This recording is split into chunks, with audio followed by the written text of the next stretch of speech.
Next, we're talking with Greg Ryan. We'll be right back on 84 WHAS.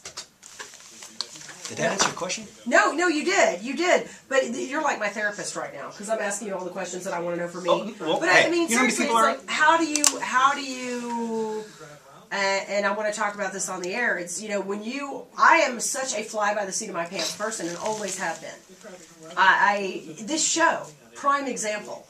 I do such little pre-planning for this show that it has driven every boss crazy because they want you to have like a certain map out. They want to, they want you to have some kind of framework. But that works for you. Works great for me.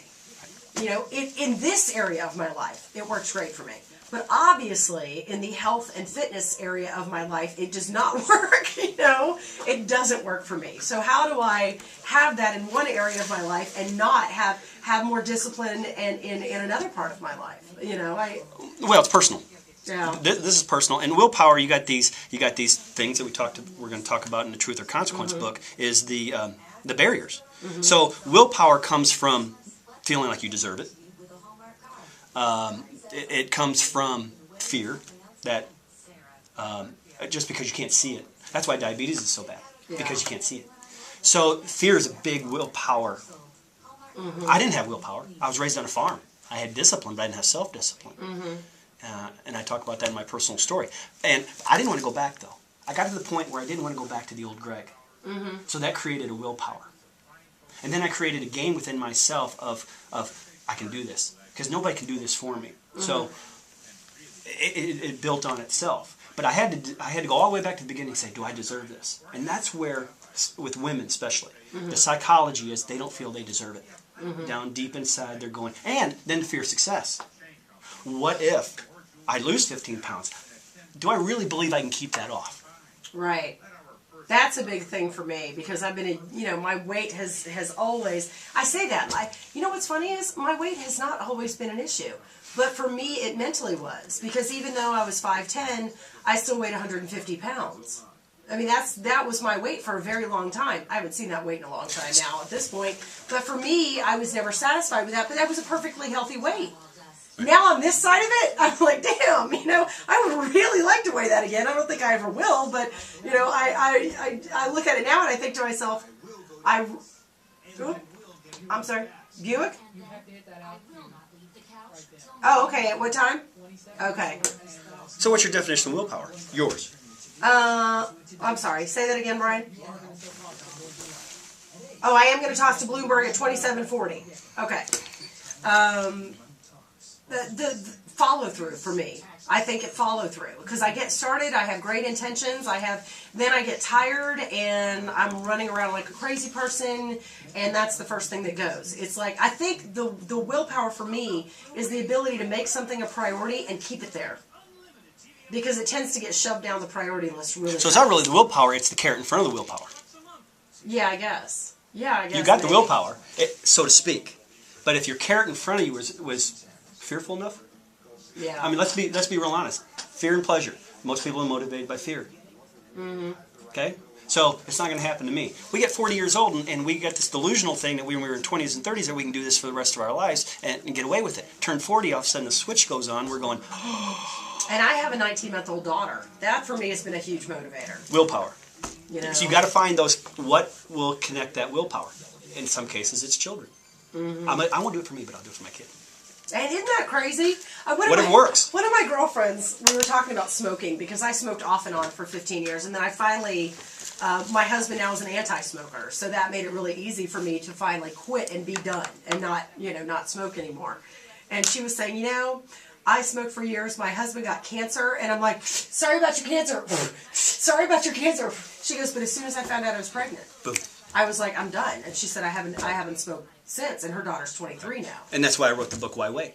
Yeah. Because if we wait, we won't do it. Right.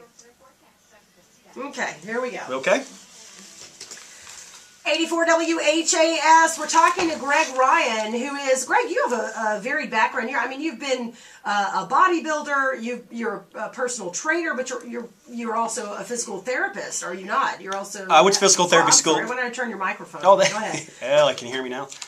I went back to school, and I just couldn't do the hospital thing. Yeah. But I have physical therapists that, I do some work with, but no.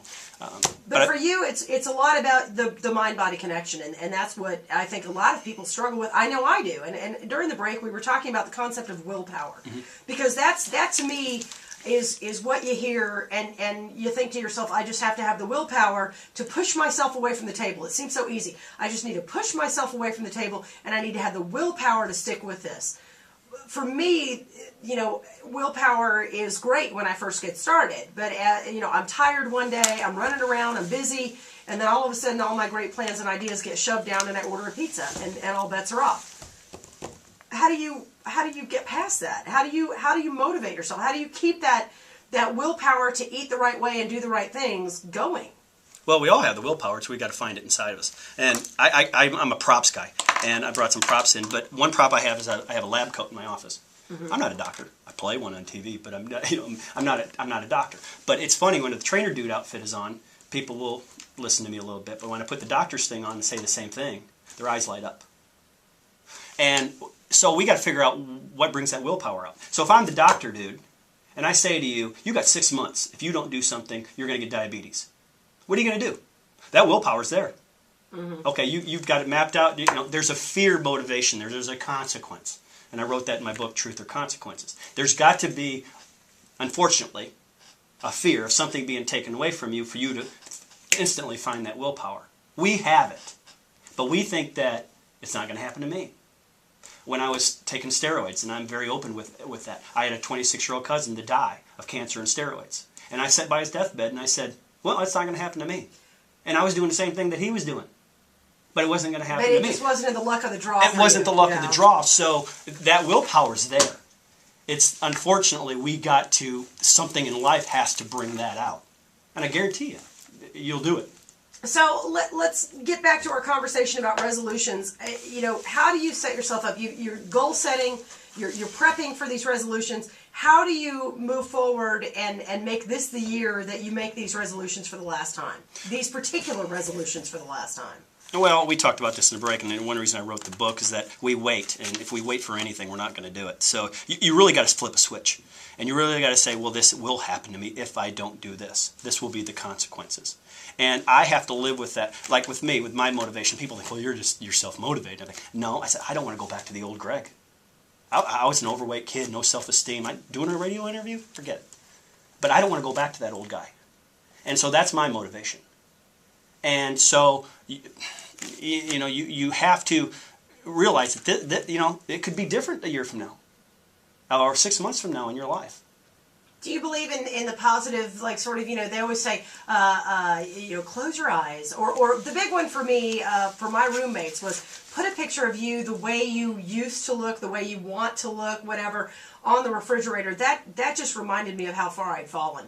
I never really believed in that stuff, but I won the Mr. Michigan in bodybuilding championships in 1988. And for 4 months, I wrote up on a piece of paper, I am Mr. Michigan. And I wasn't going to compete. I had retired at a young age, and I kept writing that down 150, 200 times a day. And I ended up winning that contest. And I firmly believe that the power of journaling, and I also write that in the book about the power of the pen, how that transformed my body physically. It went emotionally, but it went physically too. And I never really believed the power of that until that personal story happened, that it physically changed my body. But we don't want to write things down because that commits us. Journaling is the hardest thing for us to do because it's an accountability, and we have to have that accountability. That's the other ugly side to this. Well, I have to say, we're just about out of time, Greg, because we've got a UK Winthrop game coming up today. Okay. Basketball, basketball. Yeah. But how can people get more information from you? And I'd like to have you on the show again to talk more about this as we move into the new year. And hopefully I'm going to go home and do a little reading myself in the Greg Ryan Library. And, I think so many people are really looking for answers, and unfortunately we look for answers in quick fix diet programs and even, gastric bypass surgery, which I'm not against. But I also know people who've had gastric bypass surgery who end up as fat as they were before because they're not dealing with any of the emotional and mental issues that are attached to that weight. And I think maybe we can hopefully help people, including myself, move past